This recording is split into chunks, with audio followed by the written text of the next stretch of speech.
Salut les Stress Fighters. Alors aujourd'hui je voulais vous présenter Guillaume. Guillaume il a une chaîne sur YouTube qui s'appelle Think Positive avec des vidéos totalement décalées, insolites, avec des questions totalement absurdes souvent, mais toujours très très fun et pleines de bonne humeur. Et ça déjà c'est un acte de stress défense, donc bravo. Bah merci beaucoup. Alors pour expliquer un petit peu ce que je fais, en fait moi je cherche à développer l'ouverture d'esprit des gens à travers le fun. Donc j'organise des caméras cachées, des expériences sociales, des parodies. Et l'objectif, c'est vraiment de faire des vidéos très très décalées. Donc on va mettre un petit lien sous la vidéo pour pouvoir que les gens puissent regarder un petit peu ce que je fais. Il y a une vidéo dont je vais mettre le lien en particulier que j'ai découvert, c'est une vidéo sur la process com. La process communication. Alors la process com, tu vas nous expliquer ce que c'est et je vais dire pourquoi ça m'intéresse particulièrement pour vous. Alors, pour ceux qui ne connaissent pas, la process communication, en fait, c'est un modèle de personnalité qui a été créé dans les années 70. C'est aujourd'hui utilisé au même titre que d'autres modèles de personnalité comme le MBTI, etc. C'est beaucoup utilisé dans les ressources humaines, dans les entreprises. Ça définit en fait qu'il y a 6 formes de personnalité qui sont en nous et qui sont plus ou moins développées. Et l'intérêt de ça, c'est de mieux se comprendre soi-même, c'est-à-dire des fois comprendre les réactions qu'on peut avoir, etc. Comprendre comment on réagit face aux choses. Ça permet également de mieux comprendre les autres, comment ils fonctionnent. Des fois, se rendre compte que les gens n'ont pas la même perception des choses que nous. Derrière, ça permet de pouvoir s'adapter à eux, de pouvoir être aussi plus tolérant. Et l'intérêt, c'est de pouvoir vraiment communiquer plus efficacement, mieux s'accepter, mieux se comprendre. Et voilà, tout simplement. Super. Et du coup, alors moi, il y a un profil qui m'a un peu fait tiquer, ça s'appelle Travailloman. On en parlera juste après parce qu'on va passer en revue les profils. Et je me suis dit, est-ce qu'il n'y aurait pas un rapport entre certains profils et le stress ou le burn-out ? Et du coup, j'ai préparé des petites fiches Magic. Pourquoi des fiches Magic ? On fait aussi de la vente de cartes Magic. C'est ça, ouais. Et on a une approche geek en commun, puisqu'en fait, tu t'amusais à chercher dans Harry Potter les dominantes des différents personnages. C'est ça, exactement.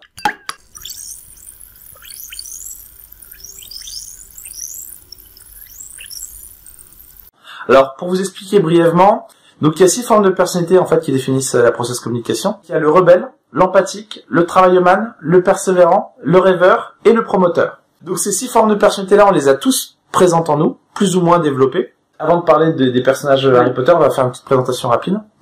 Donc le promoteur, c'est quelqu'un qui est dans l'action. Les gens qui sont souvent assez speed, qui sont très dans le côté classe, côté qui en jette. C'est des gens qui raisonnent beaucoup par rapport à leurs intérêts, qui ont des objectifs, qui sont ambitieux, qui sont des vrais caméléons parce qu'ils sont vraiment adaptables pour toujours réussir à aller à leur fin en fait.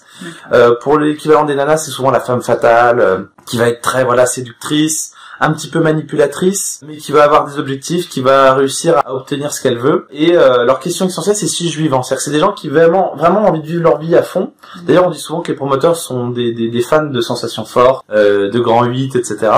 Et donc c'est vrai que voilà, c'est des gens qui ont envie de vivre leur vie à fond. Et c'est des gens qui sont vraiment toujours dans l'action. Ça, c'est le promoteur qui est un caractère très fonceur. Ensuite, il y a le rebelle. Le rebelle, c'est également une grosse personnalité. C'est quelqu'un qui est très dans le j'aime ou j'aime pas. Donc sa question essentielle, c'est suis-je acceptable ? C'est-à-dire, va-t-on m'accepter malgré ma différence ? C'est une personnalité qui est souvent très originale, qui est souvent hors du moule, en fait, qui n'aime pas être dans un moule. C'est mon cas. Ouais, ça me rappelle quelqu'un un peu quand même. Oui, effectivement, voilà, c'est ça. Bah, forcément, à travers mes vidéos, il faut savoir que moi, je suis en base et en phase rebelle. C'est-à-dire que je suis quelqu'un qui suis très extraverti. Je vais beaucoup aimer le contact avec les gens. C'est des personnalités très fortes, souvent très originales et assez extraverties. Le rêveur, lui, par contre, est plutôt introverti. C'est une personnalité qui est dans l'imagination. C'est souvent quelqu'un qui passe plus de temps à réfléchir qu'à agir. C'est une personne qui est très cérébrale, très intellectuelle. Souvent, elle cherche d'ailleurs le calme. Elle n'est pas forcément dans le côté très social avec les gens. Elle préfère souvent se retirer pour réfléchir, faire un peu l'introspection de soi. Et cette personnalité qui est dans sa question essentielle, c'est suis-je voulu ? Donc suis-je voulu, autant on pourrait dire suis-je voulu au niveau social, mais même au niveau philosophique, c'est-à-dire suis-je voulu sur cette terre, etc. Donc c'est quand même très très profond. Hein. C'est beaucoup plus profond que les autres personnalités. Et c'est une personnalité qui est souvent très au niveau du faciès, contrairement au rebelle ou à l'empathique qui est assez expressif. Le rêveur, il va être au contraire avec un faciès très lisse. Il est très peu expressif. C'est quelqu'un qui a beaucoup d'imagination et sa valeur à lui, c'est l'imagination. Tandis que la valeur du rebelle, c'est la créativité, c'est la réaction, il est dans la réaction. Et le promoteur, lui, n'est pas dans la réaction, mais dans l'action. On a le persévérant. Alors le persévérant aussi, très fort caractère, c'est un des plus gros caractères avec le rebelle. Personnalité très tranchée. Sa question essentielle, c'est suis-je digne de confiance ? C'est une personnalité qui résonne vraiment à travers ses valeurs, c'est-à-dire qu'en fait, il a des valeurs propres, elles sont très très fortes. C'est des personnalités qui sont très engagées. Donc souvent, par exemple, quand vous voyez des gens qui partent en Afrique pour pouvoir sauver le monde, ils le font pas forcément par empathie, ils le font généralement plus par valeur, c'est-à-dire pour lui, c'est un principe le fait que tout le monde puisse avoir un toit ou tout le monde puisse avoir à boire et à manger, et il le fait pas par empathie, alors que on pourrait penser que si. Donc c'est intéressant de déterminer ça parce que ça permet de comprendre les gens qui sont souvent des gens qui aiment les débats, qui aiment les opinions. Ils ont besoin d'exprimer leurs opinions, ils ont besoin que les gens aient des opinions, même si elles divergent de la leur. Ils vont davantage apprécier des gens qui ont des opinions que des gens qui n'ont pas d'opinion. Parce qu'ils aiment les débats, ils sont des gens bavards, comme le rebelle, hein, comme moi. C'est des personnalités où vraiment, ils sont assez difficiles à convaincre, mais si tu arrives à les convaincre, c'est les premiers qui vont soutenir et qui vont être derrière toi, quoi. Donc les persévérants, c'est vraiment, voilà, vous devez en connaître. C'est souvent des gens qui ont un peu raison sur tout et qui vont toujours chercher à vous convaincre. Vous devez en connaître dans votre entourage des gens qui argumentent tout le temps, qui ont toujours des choses à dire pour défendre une valeur, défendre un truc, etc. Ils sont très très engagés. À la fois, bah voilà, une qualité comme ça peut être aussi un axe d'amélioration, on va dire. Pour l'ouverture d'esprit, en tout cas, moi, c'est avec les persévérants souvent que j'ai le plus de mal à communiquer, parce que justement, bah, je l'ai très peu développé. Et vu que moi, je suis dans l'ouverture d'esprit à l'extrême et que justement les persévérants sont très dans leurs valeurs, c'est à la fois bien pour eux parce qu'ils se dérogent pas, mais à côté de ça, souvent, contrairement à d'autres personnalités, il manque un peu plus d'ouverture d'esprit. Mais comme d'autres personnalités, comme un rêveur va manquer d'être dans l'action, comme un promoteur va manquer de réflexion, etc. C'est-à-dire qu'en fait, il n'y a pas de bonne ou de mauvaise personnalité, on est tous très différents, et voilà. L'empathie, l'empathie, il est dans les émotions. Hein, sa question essentielle, c'est suis-je aimable, donc il est beaucoup dans le rapport vis-à-vis des autres. Personnalité très très douce, comme le rêveur, sauf qu'il est beaucoup plus expressif. Personne souvent qui a une voix très douce, qui est très sympa. La personne qui a besoin d'exprimer ses émotions, qui va être également très bonne pour écouter les autres. C'est quelqu'un qui a besoin d'être dans l'humain, la chaleur humaine, vraiment, c'est les personnalités qui ont besoin de ça. C'est-à-dire et même dans leur manière de parler, tu vas le sentir. Quand par exemple tu leur demandes mais est-ce que ça te gêne, ils vont pas te dire ouais ça me gêne. Ils vont te dire bah je t'avoue qu'un petit peu. Et un petit peu, dans la réponse, la personne se pose la question est-tu aimable. Ça revient à la question essentielle. Alors que justement, par exemple, un persévérant, qui fait quelque chose qui est à l'encontre de ses valeurs, il va pas se poser la question suis-je aimable, il va dire non mais carrément ça c'est inacceptable. Et un rebelle, il va dire ah non ça j'en ai rien à faire. Donc voilà, l'empathie vraiment dans l'émotionnel et vraiment un rapport avec les autres qui est très important. Et le travail-man, pour la fin, là, je le mets pour la fin parce que c'est ce que j'ai de moins développé, donc forcément c'est pas celui auquel je pense. C'est pas grave, on s'associe bien. Il faut savoir que c'est un peu plus sa caractéristique. Ouais, moi je suis plus travail-man, donc c'est un peu le yin et le yang encore. Hein. C'est exactement ça, c'est pour ça qu'on forme une super équipe quand même, on se complète bien. Le travail-man, c'est une personnalité qui est justement quelqu'un qui est très dans le moule, très analytique, très organisé. C'est quelqu'un de carré. D'ailleurs, ça se voit. Regardez-moi, elle a fait des fiches magnifiques. Moi, je n'ai pas de fiches. Hein. Il y a une interview, j'y vais au feeling, j'y vais carrément à la one again. C'est une personnalité qui va justement aimer la sécurité souvent, qui va souvent être à l'heure, qui a un agenda. Alors, j'ai pas un agenda, j'ai un bullet journal. Et il faut savoir aussi que c'est une personnalité justement qui est très factuelle. C'est-à-dire que souvent elle va te poser des questions vraiment sur des faits. Elle est vraiment basée sur les faits. Et sa question essentielle c'est suis-je compétent. C'est-à-dire que c'est souvent quelqu'un qui a du mal avec le fait de ne pas être compétent dans quelque chose. Et il faut savoir que de toutes les personnalités, je vais répondre à ta question, mais de toutes les personnalités, c'est effectivement le travail-man qui est le plus sujet au burn-out. Parce que il va avoir tendance à vouloir tout prendre sur son dos en fait.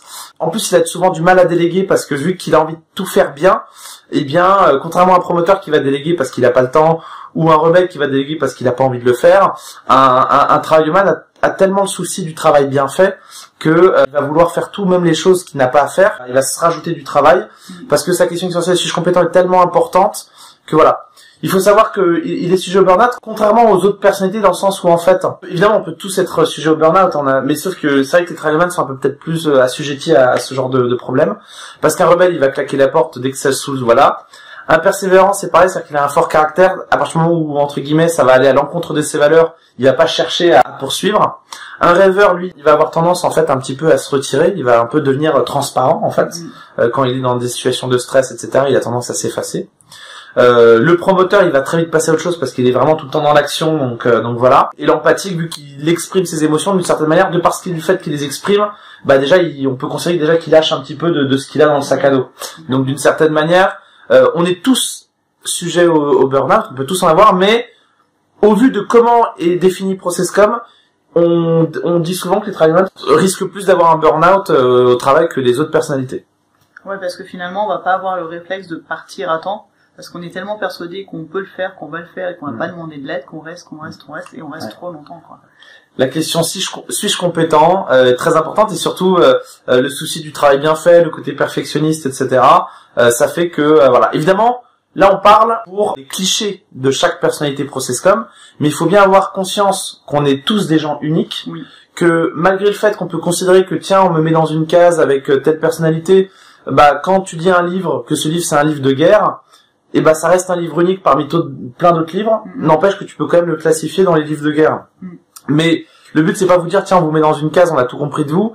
L'objectif c'est juste de se dire que on a des personnalités tous assez complexes, et ben la process communication c'est une manière de décomplexifier nos personnalités juste pour mieux communiquer, c'est tout. Ça dit pas que grâce à ce modèle de personnalité là on sait toute votre vie, on connaît votre enfance, on connaît tout ce que vous êtes. Non, c'est juste un outil de communication et de compréhension, et il faut l'utiliser pour justement mieux s'accepter les uns les autres et mieux communiquer. Et en aucun cas ProcessCom dit que c'est un modèle qui permet de tout comprendre et de se dire bah voilà je te mets dans une case, t'es un travaillman et voilà. Au-delà de ça, je rebondis là-dessus pour les gens qui peuvent dire qu'on vous met dans des cases, etc. On parle toujours de personnalité dominante, c'est-à-dire que si, admettons, tu es travailleman, et que on va dire que tu as une personnalité dominante travailleman, et en plus, on va, par exemple, l'analyser sur un instant T. Mais tu as quand même les 6 formes de personnalité qui sont présentes en toi, plus ou moins développées, et il faut savoir que tu les as toutes, ces personnalités en toi. Sauf qu'il y en a souvent une qui est plus développée, bah, l'objectif de ProcessCom, c'est de déterminer quelles sont les plus développées, pour que je puisse m'adapter à toi et te comprendre. Après, bah, il y a des gens qui vont dire, bah, souvent des persévérants, hein, merci les persévérants, qui vont dire, de dominantes persévérantes, qui vont dire, ah oui, mais voilà, moi je connais un autre modèle, machin. C'est un modèle parmi tant d'autres. Il y a d'autres modèles comme le MBTI, comme l'énéagramme, qui fonctionnent également. Moi, c'est un modèle qui me parle le plus, ProcessCom, parce qu'au lieu de définir 16 personnalités comme le MBTI, ça en définit que 6.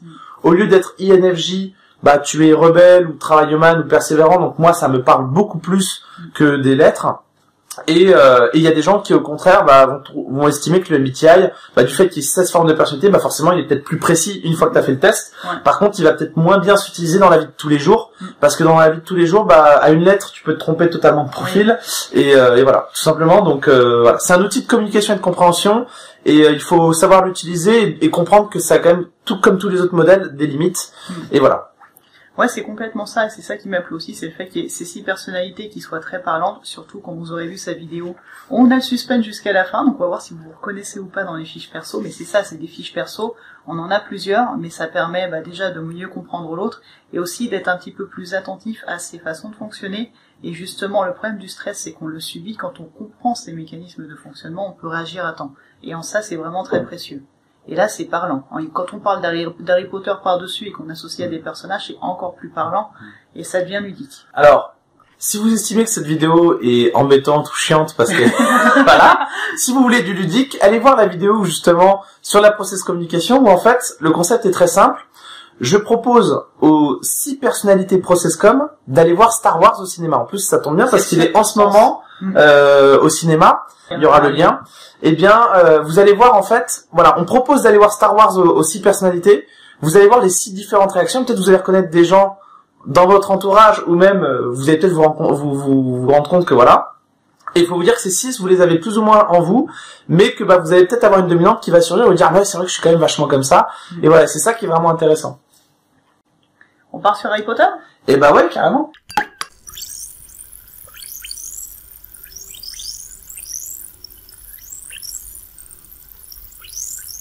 Alors, on va commencer par toi.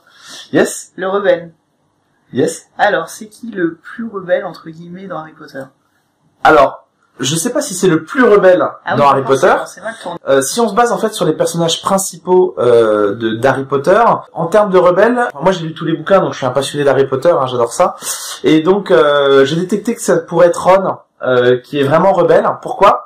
Parce que Ron, on sent quand même que c'est un passionné de Quidditch, et souvent les rebelles, c'est ça qui permet de détecter t'es un rebelle, c'est que t'es passionné souvent par quelque chose, alors comme tu me diras le persévérant. Sauf que c'est vrai que il est très dans le j'aime ou j'aime pas. Oh ça c'est génial. Oh non, ça j'aime pas. Oh ça déchire.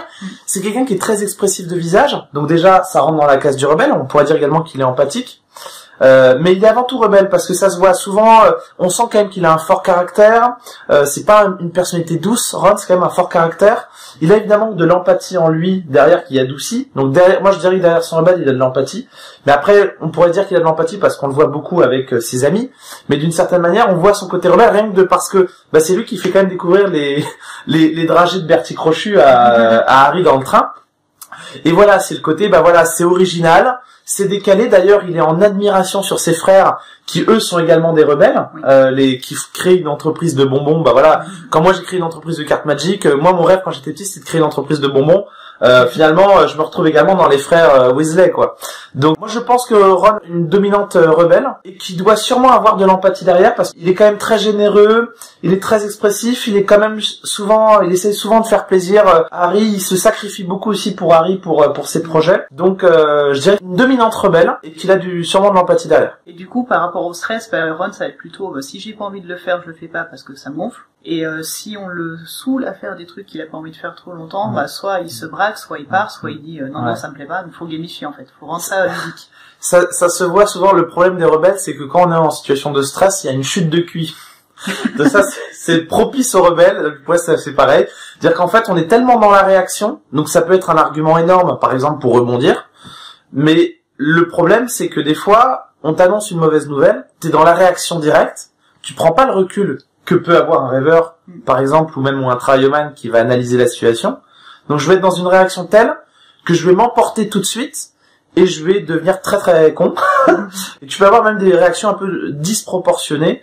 Tu vas rejeter la faute sur les autres et dès qu'un truc va te saouler, tu vas être tellement dans la réaction que ça te saoule. Plusieurs moments dans le film où effectivement on voit que Ron a des réactions assez violentes, où il va se braquer d'un coup et il se braque non pas parce qu'on fait quelque chose à l'encontre de ses valeurs ou ça, mais vraiment parce que ça le saoule, parce qu'il en a marre. Parce que voilà. Et d'ailleurs, l'autre chose qui montre aussi que c'est un rebelle, c'est que comme tous les rebelles, on est dans la question essentielle sujet acceptable. Et on voit qu'au moment où il est, je crois, on se rend compte qu'il est pas forcément très bon au Quidditch, mais c'est un très bon gardien. Je sais plus dans quel livre c'est un très très bon gardien de Quidditch. Et on se rend compte qu'il arrive à briller de par ses arrêts en Quidditch, alors que voilà. Et on se rend compte il est heureux de pouvoir être bon dans quelque chose, alors que il est souvent dans l'ombre de ses frères et c'est ce qui le rend un peu malheureux. Complètement. Voilà. Alors, devinez qui je suis dans Harry Potter. C'est obvious en fait. Moi, je suis Hermione. Et oui, la travaillomane, elle porte bien son nom. Hermione, c'est un peu évident. En plus, elle a quand même trouvé le moyen de faire plusieurs journées en une. Ce qui veut dire que techniquement, elle fait des journées d'environ 48-36 heures. Je sais pas comment elle a pas fait de burn-out pendant la série. C'est pas possible. Hermione, une vraie travaillomane pour le coup. Alors évidemment, on parle de dominante, évidemment, et de dominante première. C'est-à-dire qu'en fait, évidemment, Ron, comme Hermione, sont des personnalités beaucoup plus complexes que seulement de dire que c'est une travaillomane. C'est important de le préciser. Mais c'est vrai que quand on apprend à la connaître, au tout début, on voit qu'elle a une base ou une phase travaillomane qui est très importante. Elle est la première de la classe, elle lève tout le temps la main, elle prévoit tout, elle est tout le temps à l'heure, elle est organisée, elle est très très bien dans le moule, elle est très prévoyante, et on se rend compte que, au-delà de ça, comme beaucoup de travaillomanes, elle n'est pas plus passionnée que ça par un domaine en particulier. C'est-à-dire qu'en fait, sa question essentielle du suis-je compétent est tellement importante que même dans les domaines où à la base, elle est pas forcément passionnée, elle est quand même forte. Comme beaucoup de travaillomanes, elle a pas une énorme passion comme justement peut avoir Ron dans le Quidditch. Et donc, ça fait aussi que dans certaines spécialités, elle va pas être aussi forte que Ron ou d'autres qui eux sont passionnés en fait. Mais c'est ça, elle est dans le moule et c'est ça qui est important de comprendre, c'est voilà, travaillomane, et d'ailleurs elle stresse dès qu'elle se rend compte qu'elle est en retard au niveau du travail, etc. Donc c'est Hermione, c'est une pure travaillomane. Et je dirais même que justement dans la saison où elle défend les elfes de maison, on se rend compte qu'elle a une dominante persévérante qui s'installe. C'est quelqu'un qui donne beaucoup son avis, qui va avoir tendance à beaucoup donner son opinion sur les choses, à vouloir défendre des causes. Et quand elle défend les elfes de maison, elle le fait pas par empathie, elle le fait vraiment par valeur, parce que pour elle c'est une valeur. Les elfes des maisons sont des entre guillemets pas des sorciers comme les autres, mais ne méritent pas entre guillemets ce qu'on leur fait subir. Et là on voit qu'elle part en croisade comme un pur persévérant. Donc voilà. Alors du coup le problème de la travaillomane face au stress, c'est qu'elle va avoir un niveau d'exigence beaucoup trop élevé. Elle va pas savoir se mettre de limites, elle va toujours travailler beaucoup trop pour être compétente au niveau où ça lui semble justifié, et c'est là qu'on parle de surinvestissement, et c'est là qu'on a le vrai risque de burn-out, en fait.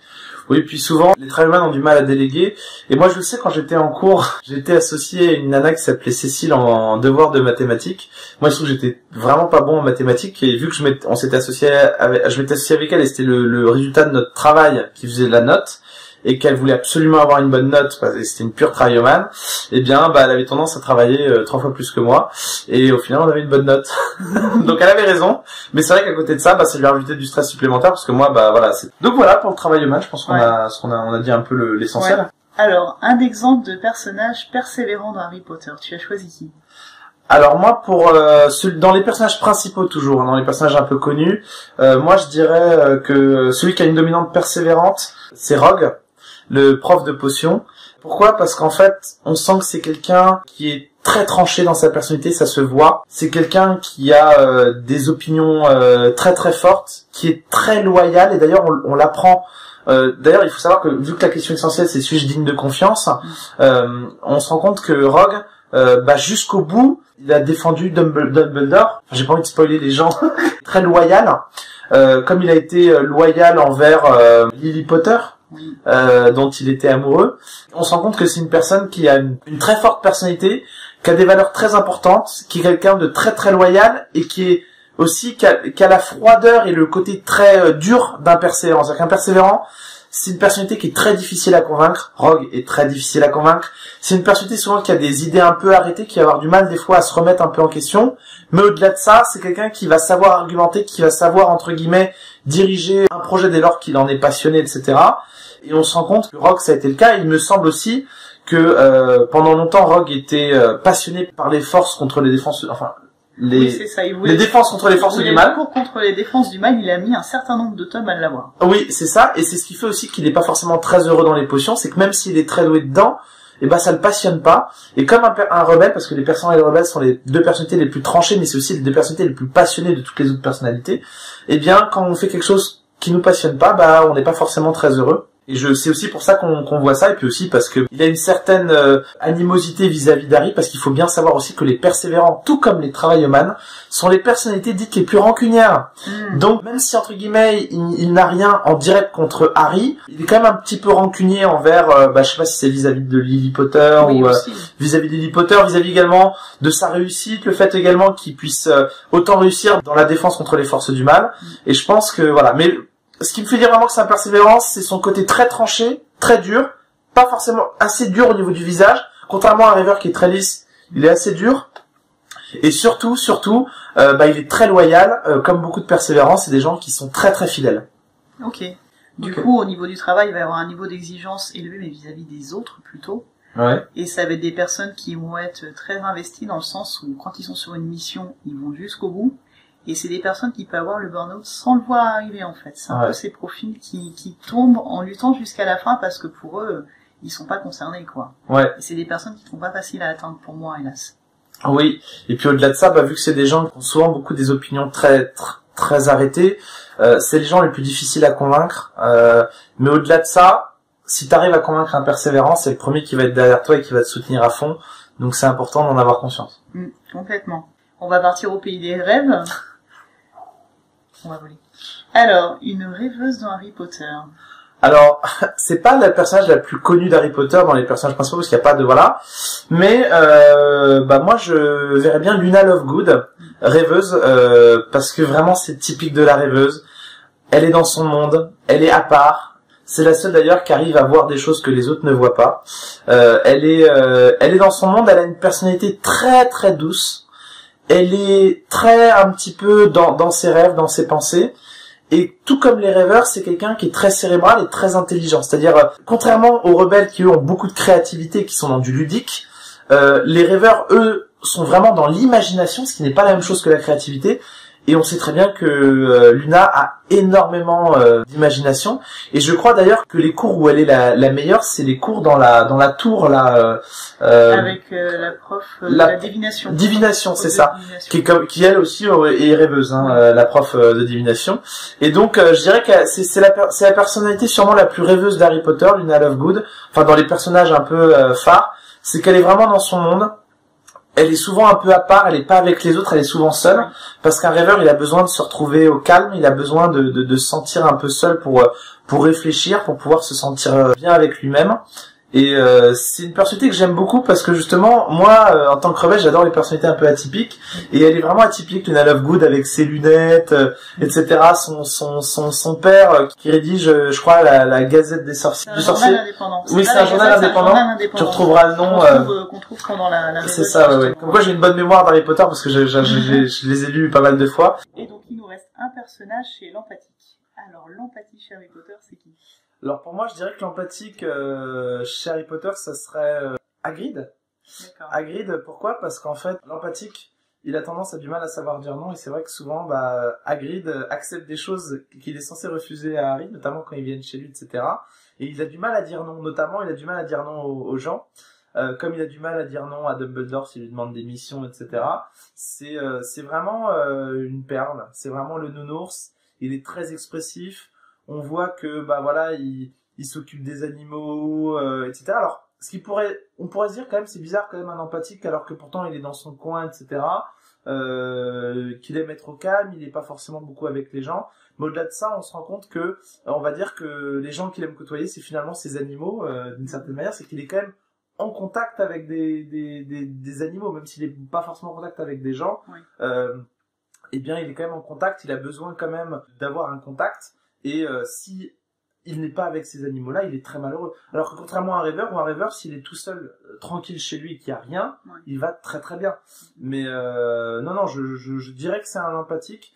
D'autant qu'il a du mal à dire non, il est expressif, il est gentil, il est sympa, il va avoir aussi souvent besoin d'exprimer, des fois il va pas bien, il a besoin d'exprimer ses émotions, il parle un peu de ses problèmes, ce qui est pas le cas d'un rêveur qui a tendance souvent à tout garder en lui. Donc en ça, je dirais que c'est un empathique. Après évidemment, on voit qu'il a un côté rebelle parce qu'il a quand même des fois un caractère qui ressort, et en plus, il aime tout ce qui est atypique, tout ce qui est original, il aime des animaux un peu originaux, et en plus il est quand même atypique, voilà. Et je dirais qu'il doit avoir également beaucoup de rêveurs parce que voilà, c'est sûr que Hagrid n'est pas travailleman, il n'est pas du tout promoteur, et il a du persévérant en lui, mais qu'il a développé avec le temps, notamment, mais c'est pas ce qui le caractérise en priorité. Il l'a un peu plus vers la fin quand vraiment il cherche à défendre ses valeurs, mais c'est avant tout un empathique avec du rêveur et du rebelle. Du rêveur parce qu'il a besoin également d'être un peu dans son truc, et du rebelle parce que il est atypique, parce qu'il a des idées, et parce que c'est un passionné. Du coup, il t'a parlé du fait de pas savoir dire non, le problème des limites. Alors ça, face au stress, c'est un peu le problème d'Hagrid en fait. C'est quand on accepte de tout faire parce qu'on est trop gentil, en général, on peut finir par le payer plutôt cher. Donc ça, c'est quelque chose vraiment à travailler. Ouais, il faut savoir dire non, hein, il faut savoir dire non. C'est vrai que c'est un peu le problème des empathiques, c'est qu'ils ont tendance à prendre en compte ce que pensent les autres, à être vraiment dans le côté sujet-aimable à mort, et ça peut leur desservir, et c'est important de se dire que même quand ils disent non, ils rendent également des fois service également à la personne en face, pas qu'à eux-mêmes, hein. Donc parce que le problème c'est que sinon derrière ça peut être également les amener à se sentir mal, et voilà, c'est tout un travail. Toutes les personnalités ont besoin de faire un travail. On peut considérer que le promoteur il est égoïste et qu'il pense qu'à sa gueule. On peut considérer que le persévérant il manque d'ouverture d'esprit et qu'il sait pas se remettre en question. On peut considérer que le rebelle il est immature et que c'est un gamin. On peut considérer que le rêveur il est transparent et qu'il s'efface et que d'une certaine manière il est inexistant. On peut considérer que le travailleman c'est quelqu'un de banal, c'est quelqu'un qui est pas original, qui est trop dans le moule et qui sait pas sortir du moule. Et enfin, on peut considérer que l'empathique est soumis.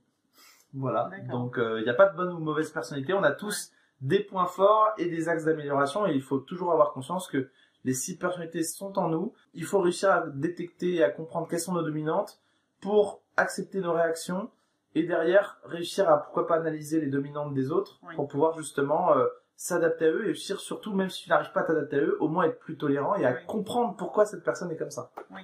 Voilà, faut pas prendre les choses personnellement, et quand en plus on connaît la mode de fonctionnement de la personne en face, c'est quand même beaucoup plus facile. On aurait pu parler évidemment de d'autres personnalités.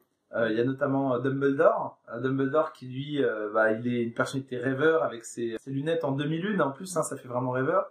Rêveur et également, et je dirais également empathique, parce que souvent vis-à-vis d'Harry, etc. On sent qu'il est très très empathique. On peut parler également d'Harry. Harry est une personnalité assez complexe. On n'a pas vu Harry. Il n'y a pas Harry dans les fiches, c'est lamentable. Pourquoi il n'y a pas Harry? Parce que c'est vrai qu'Harry a quand même une personnalité par rapport aux autres personnalités qui a été beaucoup plus travaillée. En plus, on l'a suivi beaucoup plus, donc forcément, on voit vraiment tout. Moi, je dirais quand même qu'il a vu son fort caractère, on voit qu'il a une très grosse dominante persévérant. C'est quelqu'un qui a souvent raison sur tout, qui va tout le temps vouloir, voilà, il a quand même un côté persévérant très important. Il a un côté rebelle aussi très important parce qu'il est très dans le j'aime ou j'aime pas quand il voit son premier éclair de feu, etc. Pourtant, il n'est pas forcément aussi expressif. C'est marrant parce que selon les versions, il y a des moments où il est expressif ou pas expressif. Mais je dirais qu'il est quand même plutôt expressif, donc je dirais qu'il a du rebelle. Ce qui est sûr, ce qu'on sait qu'il n'est pas, c'est qu'il n'est pas travailleman, ça c'est sûr. Je dirais même qu'il est quand même promoteur, même s'il prend pas forcément soin de lui. Il a ce côté promoteur où il se lance des défis, où il part toujours il est tout le temps dans l'action, il fait toujours des choses en fait. Mais du côté persévérant plus que du côté promoteur parce qu'il part toujours en croisade contre Voldemort. Et le partir en croisade, c'est typique d'un persévérant. Beaucoup de gens vont dire qu'il est empathique, mais à mon sens non. Il n'a pas une dominante empathique, même s'il a de l'empathie en lui, parce qu'on se rend compte qu'en fait, vu qu'on est dans sa tête pendant tout le livre, forcément on voit toutes ses phases, donc forcément à un moment donné on le voit empathique. Mais on se rend compte qu'en fait, de base, on voit son empathie vis-à-vis de ses amis, on voit son empathie vis-à-vis de quelques personnes qu'il côtoie, etc. Mais vis-à-vis des gens qu'il ne connaît pas, c'est pas souvent le plus empathique. Même si on est dans ses pensées, on se rend compte quand même que l'empathie, pour moi, même s'il en a, il l'a développée, mais ce n'est pas caractéristique, c'est pas sa dominante première. Je pense que son rebelle et son persévérant passent avant, et rebelle et persévérant, c'est quand même des personnalités très fortes. Et c'est aussi pour ça qu'il est aussi rancunier, Harry, c'est que le persévérant, c'est une personnalité très rancunière. Donc voilà, c'est quelqu'un qui est donc forcément qui est passionné, qui est hors du moule, hein, ça c'est typique du rebelle. Donc je dirais que c'est un peu les deux choses qu'il a le plus, donc ça fait une personnalité très très forte. Et voilà, le côté rêveur, je dirais pas, parce que il est quand même assez malheureux quand il est seul dans son coin. La preuve, quand il est chez les Dursley et que il est seul, isolé du monde, un rêveur serait peut-être content de pouvoir un peu s'éloigner de tout ça. Et lui, justement, ce qui lui manque, c'est de pas être dedans, en fait, de pas être dans les trucs, de pas être dans l'action.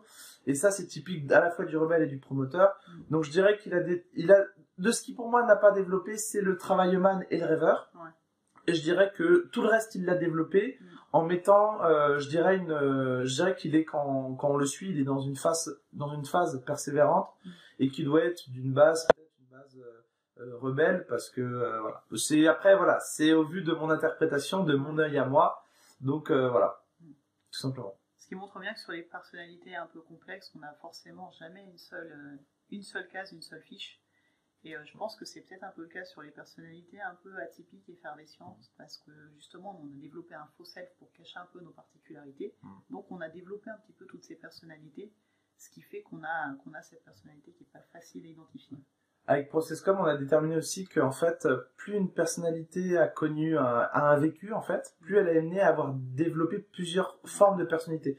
C'est-à-dire que moi, par exemple, j'ai pas un vécu spécialement très fort par rapport à d'autres gens, j'ai même un vécu plutôt soft. Donc, ce qui fait que j'ai toujours été rebelle en base et en phase, et ça n'a jamais changé. Donc, pour vous expliquer rapidement, la base, c'est ce qu'on est depuis toujours. C'est en fait les fondations de notre personnalité, c'est ce qu'il y a tout en bas, c'est les fondations. Plus on monte, plus en fait c'est les autres caractéristiques de nos personnalités. Et derrière la face, c'est ce qu'on est en ce moment, c'est ce qu'on développe ces dernières années ou ces derniers mois, c'est ce qu'on est en ce moment. Bon, évidemment, et la base, on la garde constamment, mais sauf que voilà, elle est pas forcément visible. C'est souvent la phase qui est plus visible que la base. D'accord. Parce que forcément, on est amené à évoluer. Et donc, les gens qui ont le plus développé plein de choses, d'ailleurs, c'est pour ça qu'Harry, sur les 6, je pense qu'il en a développé au moins 4. C'est qu'il a quand même un très très gros vécu, et de par ce qu'il a un gros vécu, et forcément il a été amené à devoir développer plus dans sa personnalité que d'autres personnes en fait. Donc voilà. Et à côté de ça, on pourrait aussi se poser la question de des personnalités comme Luna Lovegood qui elle aussi de ce que j'ai compris avait un gros vécu également. Pourtant elle a une personnalité qui est assez facile à identifier, mais au-delà de ça, peut-être que ça masque une profonde personnalité archi complexe derrière qui n'est pas forcément évident pour nous en tant que lecteurs en fait. Donc et puis tout est beaucoup lié à l'interprétation, mais en tout cas au niveau des dominantes dans les fiches qu'on vous a données, je pense pas vraiment me tromper, sachant que voilà, je les ai lus on pourrait me dire par exemple que peut-être que des gens vont considérer que Hagrid il est peut-être plus rêveur que empathique ou plus rebelle que empathique.